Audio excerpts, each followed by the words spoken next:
Hi everyone, in this video I'm going to show you how you can auto scroll on TikTok.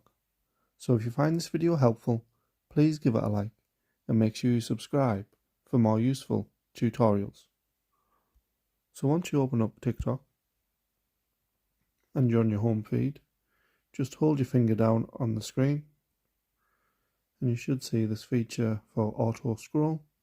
So you can just click on that and you'll see this little arrow on the top right hand side, and it'll just let you know this will automatically scroll once this video is finished. As you can see, that has happened. And just to turn this off, all you have to do is just tap on the arrow on the top right hand side, and then that will turn off the auto scroll feature.